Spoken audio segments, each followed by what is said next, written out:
Bonjour, bonjour, bonjour. Bonjour, eh bien, Cancer, vous avez un rêve bleu peut-être, un rêve amoureux, et c'est cela, vous, Cancer. Alors, le souci pour réaliser ce rêve, dans la voie de réalisation de votre rêve, que vous soyez Cancer, ascendant Cancer, que vous ayez votre lune en Cancer, eh bien, la carte de l'amoureux pour votre rêve amoureux, eh bien, c'est un dilemme entre quoi?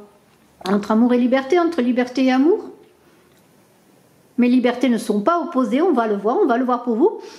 L'avantage, c'est de s'engager. Vous n'en êtes pas sûr? Eh bien, on va voir tout cela avec des arcanes majeurs du tarot, avec des maisons. Et à l'avancée de chaque maison, nous verrons, suivant eh bien, le nom que porte chaque maison, eh bien, si ce rêve avance pour vous.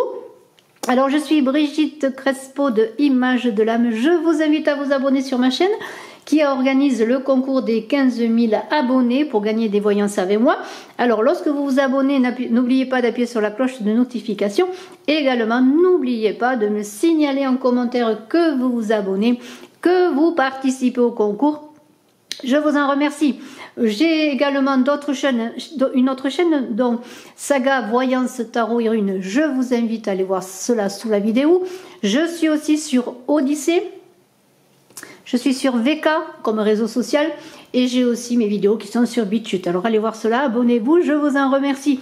Alors on va commencer, si vous le voulez bien, avec une maison. Avec la carte 9, la carte de l'ermite, c'est la maison de la personnalité, de la façon dont vous vous exprimez, ce qui ne correspond pas toujours et souvent au moi profond, à votre expression profonde, mais c'est la façon dont vous vous exprimez. Alors c'est une façon assez originale, je pourrais dire, parce que l'ermite, hein, qu'est-ce qu'il nous fait l'ermite? Eh bien l'ermite, lui, c'est un peu le solitaire. L'ermite, il est avec lui-même, je pourrais dire. L'ermite, eh bien, c'est le pèlerin. C'est le pèlerin qui cherche dans sa sagesse eh bien, à avancer. À avancer déjà en lui-même, bien sûr, puisque c'est un chemin intérieur, une sorte d'introspection, comme un retour aux sources pour chercher la lumière. Alors, chercher la lumière, peut-être la puisez-vous à l'intérieur de vous-même et après la donnez-vous au monde, hein, dans vos relations avec les autres, c'est fort possible. Mais c'est votre sagesse qui éclaire eh bien, la petite lanterne qui vous permet d'avancer sur le chemin qui va vous mener, je le souhaite, à la réalisation de votre rêve amoureux. Alors l'ermite, il est là parce que en première maison, pour vous, Cancer, en expliquant que les connaissances naturelles et celles de votre propre nature sont intégrées déjà dans votre maison de la personnalité, en tout cas dans la façon de vous exprimer à l'extérieur pour grandir, pour avancer, pour vous élever. On est dans un des 12 travaux d'Hercule avec l'hydre de Lerne, qui est l'épreuve du détachement, de la séparation des courants familiaux et ancestraux liés au sang. Alors, on est dans une idée d'émancipation. C'est l'hydre de Lerne fait référence au passé qui est dissous. Alors on vous invite, eh bien peut-être cette solitude qui vous a servi jusqu'à présent, qui est la façon dont vous vous exprimez, bien peut-être tout simplement, de la transmuter, de vous guider toujours avec votre sagesse intérieure, mais maintenant peut-être dans le monde, eh bien vraiment d'éclairer le monde avec cette petite flamme que vous entretenez et vous allez avancer lentement mais sûrement. On est avec cette ermite et la canne de la transformation qui sont dans votre avancée pour votre rêve, cette arcane de la non-nommée. Eh bien, on est dans l'idée que vous travaillez presque en étant peut-être trop en retrait dans vos relations avec les autres, dans votre expression, à une sorte d'auto-dévalorisation. Alors que pour grandir, si j'en reviens à l'ermite, eh bien, il convient de travailler à atteindre son idéal. Alors si votre idéal est cet amour dans la liberté, cette liberté dans l'amour qui se manifeste eh bien, dans les amoureux, on vous invite justement à peut-être prendre confiance en vous pour vous exprimer eh bien, différemment. Alors on est pour vous, Cancer, dans la quête avec la maison 2, la maison de la quête où nous avons la maison Dieu. Alors cette maison Dieu, c'est une expérience du pouvoir dépassé. Alors c'est comme si, imaginez la cristallisation de vos énergies, voilà, l'ego, hein, la maison Dieu c'est l'ego. Et dans cette cristallisation eh bien, de vos énergies au niveau de l'ego, pardonnez-moi le lapsus, j'en suis vraiment désolée. L'ego, eh bien, l'ego souffre. C'est comme si on ne sait plus où l'on habite. C'est comme si vous aviez des douleurs au cou, au cerveau, des douleurs dans les épaules, comme si cet ego vous étouffait, manquait de vous épanouir, alors que la maison Dieu, c'est justement la dislocation du moi qui précède à la plénitude eh bien, du soi. Cette maison Dieu, dans votre maison de la quête, elle vous invite à vous abandonner, à changer de cap, peut-être de maison, à déménager, pourquoi pas pour certains. Cela peut être le moyen de partir sur d'autres bases, de camp. Mais tout cela se passe dans un silence. C'est un peu comme le silence de l'ermite, là. Hein, on est un peu... Vous êtes en vous-même, Cancer. Est-ce votre ego, votre manque de confiance en vous qui vous empêche d'aller de l'avant? Mais là, on vous dit avec cette maison Dieu, parce qu'on pense à la tour de Babel,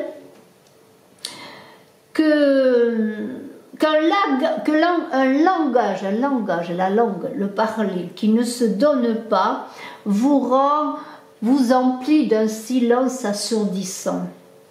Alors peut-être aller vers les autres, communiquer davantage, montrez-vous dans votre véritable expression. On parle avec Hercule de la libération de Thésée. Thésée qui va s'engager ensuite sur un chemin initiatique. Imaginez une graine qui meurt lorsqu'elle est mise en terre, hein, comme votre ego qui doit mourir pour que vous avanciez sur le chemin de l'univers, dans un chemin universel. C'est un peu cela que dit cette maison de la quête. Alors le jugement va parler de vos peurs, de vos désirs. Alors j'espère que vous voyez la carte. Ce jugement va parler de vos peurs et de désirs. Ce sont des trompettes qui sonnent. Il y a beaucoup de cartes fortes. Elles sont toutes fortes, bien sûr, ces arcanes du tarot. Mais là, ça démarre fort, si je puis dire. Alors ce jugement, eh bien...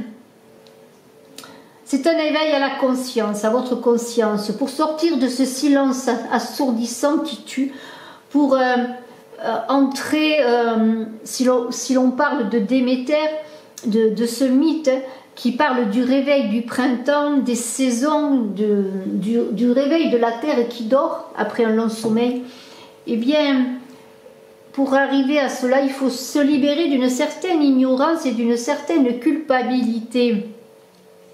Cette résurrection que l'on vous invite à avoir, eh bien, c'est peut-être déjà accéder à ses désirs, mais en se libérant de ses peurs, bien entendu. Mais cela passe par l'ouverture de l'esprit, de l'âme et du corps. Vous voyez, c'est un basculement important qui va être opéré par cette maison Dieu. Alors, il faut, en tout cas, on vous invite à accorder de la confiance à vous, à votre intuition, à écouter votre oreille intérieure que vous écoutez, mais il semblerait que même malgré le fait que vous êtes dans une expression d'ermite, vous êtes enfermé dans quelque chose qui n'arrive pas à vos oreilles. C'est presque cela, vous voyez. Alors, travaillez sur un jugement, avec la carte du jugement, sur soi et sur les autres, les choses, les événements, parce qu'on dit que celui qui a compris, eh bien, ne juge plus. Nous avons une mission de vie qui est avec l'impératrice là. Alors cette mission de vie avec l'impératrice, eh bien, avec ce très beau tarot de Bosch, je ne l'ai pas signalé, parle d'équilibre yin-yang. Alors est-ce votre mission de vie pour arriver à cet équilibrage du yin et du yang, du masculin, du féminin en vous, pour accéder à votre rêve d'amour dans la liberté, de liberté dans l'amour avec les amoureux, eh bien, qu'est-ce qu'on peut dire? Les amoureux sont là encore, nous avons 2 fois les amoureux. Là, on parle d'une femme. La femme, si vous êtes une femme, vous êtes dans une énergie masculine où vous montrez votre autorité. Et là, on vous invite à parler. On a parlé de langage, de silence assourdissant, de langage. Alors, sans doute avez-vous des choses à dire, peut-être des choses que vous n'osez pas dire. Là, on est dans l'action, dans la parole. Pour l'homme, c'est faire appel à son intuition. Cette carte de l'impératrice parle de la bipolarité des sexes qui demande à s'équilibrer. Une expression extérieure qui est la parole, en opposition à l'ermite qui est plutôt dans une expression intérieure, mais qui en même temps se mure par l'ego dans son silence. Là, c'est en tout cas comme ça que c'est exprimé. Alors, votre moi profond, votre véritable expression serait-ce, eh bien, cette impératrice qui pense et qui dit qui fait, dans une conjugaison du même temps, au même temps. En tout cas, on vous indique de libérer la parole, de vous exprimer dans la vérité de vous-même. Alors,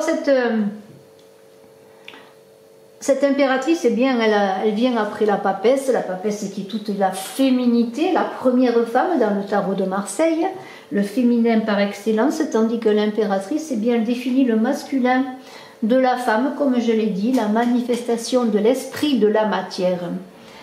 Donc, on vous invite à développer, eh bien, votre pensée créatrice, à accoucher, grâce à la papesse qui vous a fait passer le seuil, le passage. Alors, êtes-vous entre 2 portes sur le seuil et ne pas oser avancer. Mais la papesse, elle vous fait accoucher avec cette impératrice qui est dans votre mission de vie, et bien de votre moi profond, en puisant aux ressources de vos qualités. Et là, si vous avez des difficultés, j'ajouterais que peut-être faites des méditations sur le chakra de la gorge, portez de la couleur bleue autour du cou, d'une écharpe bleue. Voyez, travaillez à cette parole qui est bloquée, qui doit se libérer. Alors ensuite, nous avons les amoureux, ils reviennent, ces amoureux. Les amoureux, avec la maison Dieu, alors je vous les montre, eh bien, parlent de miroir de l'amour. Alors j'espère que vous les voyez. Parle de miroir de l'amour. Tout un programme. Ce seuil initiatique, j'ai parlé déjà de la papesse et qui fait passer le seuil, puisque c'est la sage femme, la femme sage qui fait accoucher. Eh bien, c'est un peu avec ces amoureux, eh bien, le seuil que vous voudriez, ce passage obligé que vous voudriez réaliser, qui est en même temps votre rêve. On est avec la maison Dieu à une vérité sans appel qui doit s'exprimer. Mais peut-il y avoir de l'amour sans abandon? Sans abandon de ces murailles, de ces protections qui est dans votre expression avec l'ermite, votre expression à l'extérieur de vous en société. L'amoureux, je l'ai dit, il parle d'amour, il parle de liberté, d'énergie sexuelle, de peur du renoncement. Avez-vous peur de renoncer à vous-même, à ce que vous êtes, dans l'engagement? Mais l'amoureux, c'est le sens du service. Et l'amoureux, il avance dans une démarche spirituelle. Alors, cette maison du passage obligé a un lien avec la notion de répétition liée peut-être au transgénérationnel, au générationnel, qui peut-être se répète chez vous dans des schémas justement répétés, dans des manières de fonctionner inconscientes, mais qui apparaissent notamment lorsque vous avez un cap à passer important dans votre vie, lorsque vous avez, je ne sais pas, une chose importante qui vous arrive dans votre vie, eh bien, ces amoureux, c'est un peu comme une prise de conscience où amour et liberté, comme là, viennent s'entrechoquer, alors que, et presque bloqueraient le passage, alors que lorsque on s'engage, on ne renonce pas à soi-même, puisqu'on est encore dans l'amour, là. Il n'y a pas de renoncement. Bien au contraire. on vous dit, et je le redis comme je l'ai dit sans doute, qu'il est avantageux de s'engager. Alors, vous avez des ressources, des qualités, eh bien, le fou s'avance pour vous dire eh bien, que vous pouvez faire un très beau voyage, vivre de belles aventures, et le fou, lui, il a une maxime, il dit « qui m'aime me suive ». Alors, eh bien, vous rêvez de liberté, en marge de la société, vous êtes peut-être dans votre retrait, dans votre caverne de cette ermite qui est là, peut-être. En tout cas, le fou, bon, il est en liberté. Alors, c'est peut-être parce que vous êtes dans cette liberté que vous avez peur de l'engagement amoureux, de faire un choix. C'est possible, vous avez peur de perdre cette liberté. Mais ce fou, lui, dans son chemin, il vient toujours vers lui, il avance toujours vers lui. Alors, irrationnel, le fou, mais il est sage et fou à la fois. Souvent solitaire, peut-être comme cette ermite, tout vous. Mais il a un génie, un sac à malice, et il est chercheur de sa terre promise. Alors sa terre promise, c'est vraiment cet engagement dont il a peur, qu'il contourne, qu'il approche régulièrement, mais dans lequel il ne s'implique pas totalement. Alors, eh bien, son rêve d'amour et de liberté, eh bien, c'est son but. Peut-être avez-vous peur simplement de l'enfermement. Dans l'enfermement, peut-être que déjà vous vous créez vous-même dans la maison de votre ego. En tout cas, le fou, il vous dit, eh bien, le monde appartient à celui qui a fait de son chemin le but. C'est vraiment très, très, très, très, très, très beau. Et nous allons poursuivre. Alors, je suis désolée si pendant un moment vous n'avez pas vu les cartes parce que j'ai eu tout d'un coup le soleil qui est entré dans la maison et je ne vais pas m'en plaindre parce que le soleil, eh bien, on en a besoin, tout le monde en a besoin et je remercie le soleil eh bien, de m'éclairer, de vous éclairer également bien par sa chaleur, hein, par sa présence. Alors, nous allons voir la suite de votre rêve et nous allons entrer dans la maison 7 ensemble qui est la maison des défis, voilà. Et je vous montre la maison des défis qui est peut-être de décrocher la lune, puisque c'est la carte de la lune. Là, on est dans...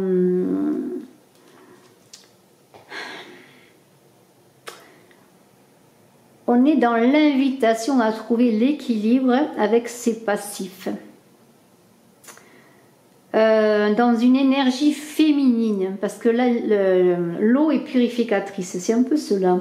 Imaginez que l'eau purificatrice, pardonnez-moi, distille un peu le passif, là, le passe au tamis, pour faire apparaître l'essentiel. Voilà, c'est exactement cela.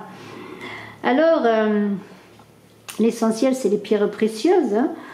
C'est les leçons apprises qui sont des pierres précieuses pour vous, mais c'est d'autant de leçons et d'autant de défis à relever qui ont été relevés et d'autres qui sont à relever encore. Alors, avec cette lune qui est là, eh bien, on est dans la sensibilité, vous êtes dans l'imagination, vous êtes un être sensible, Cancer, vous êtes un signe d'eau. Il y a une idée de faire appel à sa clairvoyance, à la perception bien de nouveaux mondes, en dépassant ces illusions, en dépassant les frontières de la peur et en transformant ces illusions en des pierres précieuses. Alors on vous invite à vous aider de vos intuitions subtiles, parce que c'est cela que la lune, voilà. On vous invite à transformer vos émotions en sentiments profonds et à être tout d'un coup rebelle. Refuser d'être victime, en tout cas ne plus être victime. Et on est là dans l'idée qu'avec cet empereur-là, cet empereur qui est en maison de l'idéal, voyez ? On est là dans la créativité, vraiment dans une énergie masculine, dans l'exploration de mondes inconnus. Le soleil revient, encore il revient, il bouge, c'est normal, hein, il avance sa course dans le ciel. Alors je ne sais pas s'il faut encore que je trouve une solution. Mais en tout cas, on vous invite à explorer de nouveaux territoires en transformant eh bien, les émotions en sentiments profonds. C'est vraiment très, très, très beau. Nous avons le chariot dans la maison de la force. Alors, je vais parler de ce chariot avec en maison des oppositions. Après, je viendrai sur les je voudrais pas me tromper, non. Nous avons le chariot en force et nous avons le pape dans la maison des oppositions.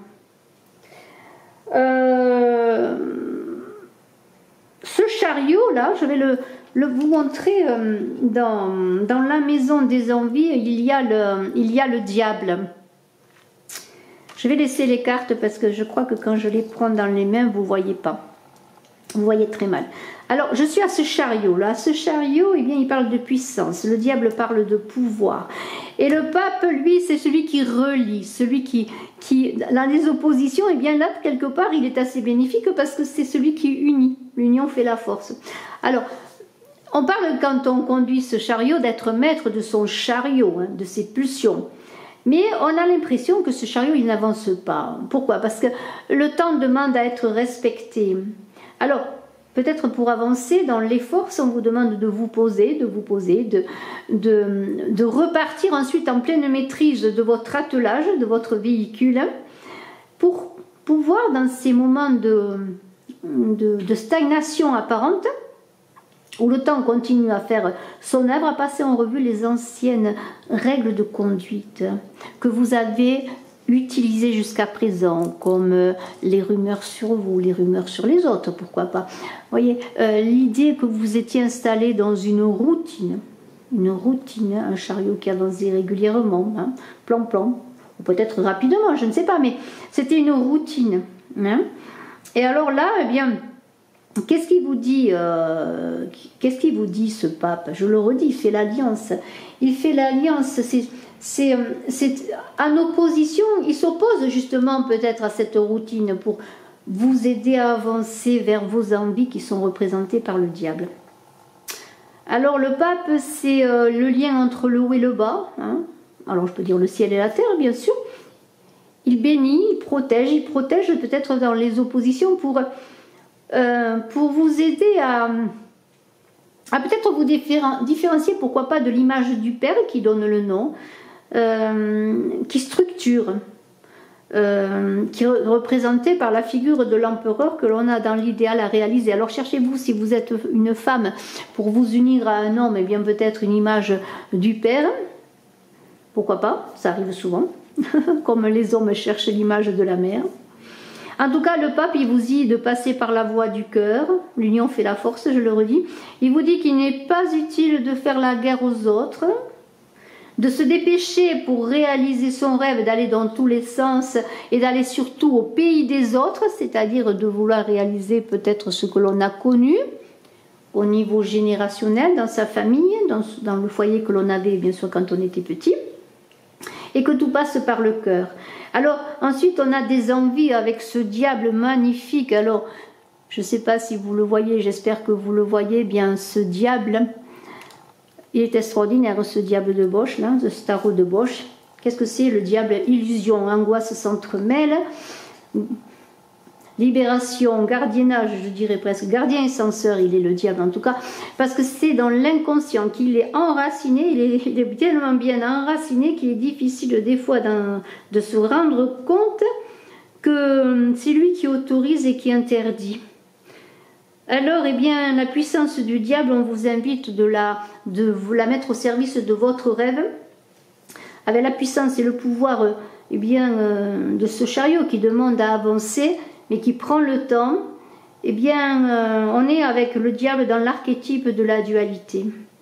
Parce que on est encore dans l'ego qu'on a vu avec la maison Dieu. Cet ego qui est le mental, qui empêche, qui censure, qui donne des ordres, qui retient, mais qui, s'il est libéré, eh bien, est au service de soi et des autres, et au service de votre rêve.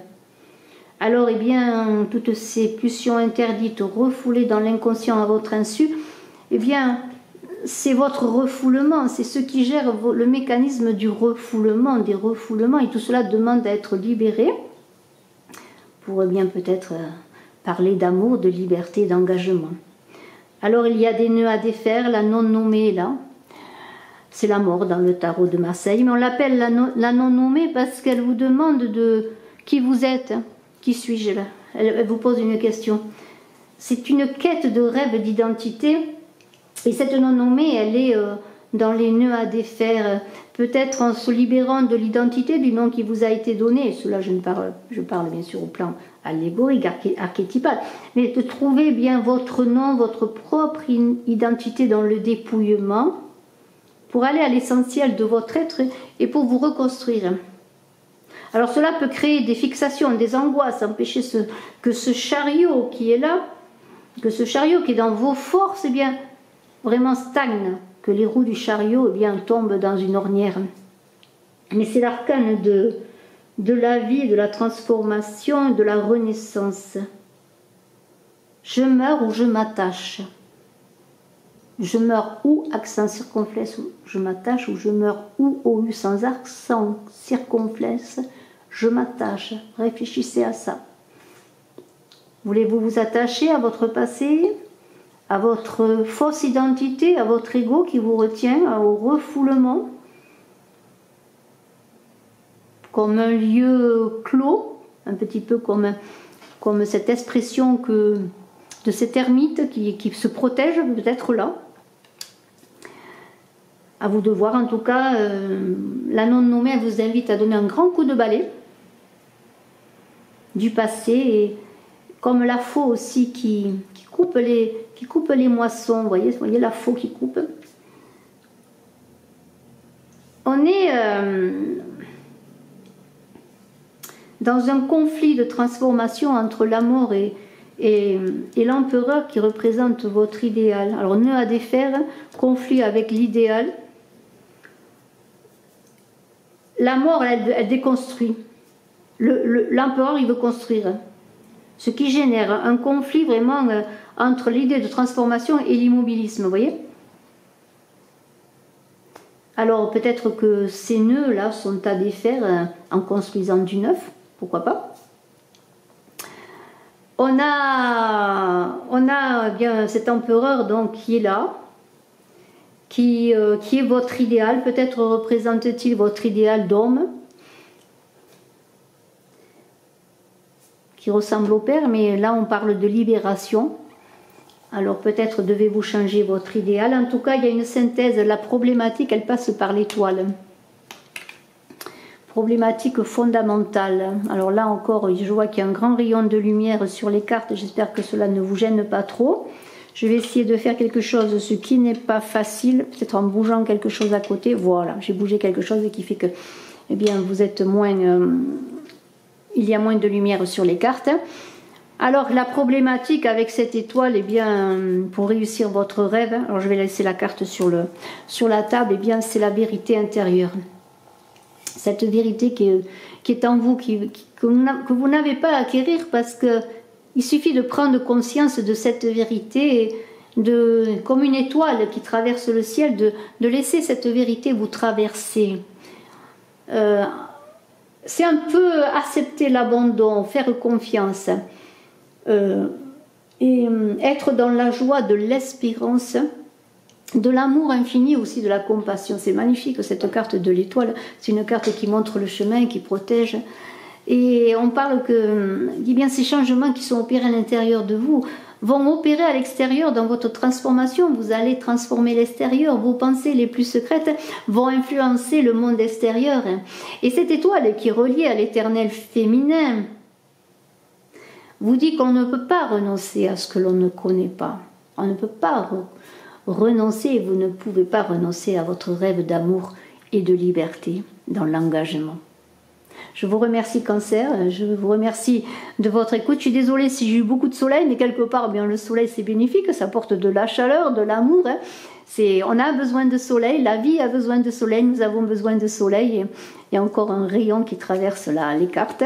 En tout cas, merci de votre écoute. Je suis à votre disposition si vous désirez une consultation en privé. N'hésitez pas à aller voir votre ascendant, n'hésitez pas à aller voir toutes vos guidances que j'ai mises en ligne, notamment pour janvier, pour le mois de janvier, pour l'année 2021. Et puis toutes les guidances que j'ai mises au quotidien. Je vous remercie, Cancer. À très bientôt. Beaux rêves. Je dis pas bonne nuit. Au revoir.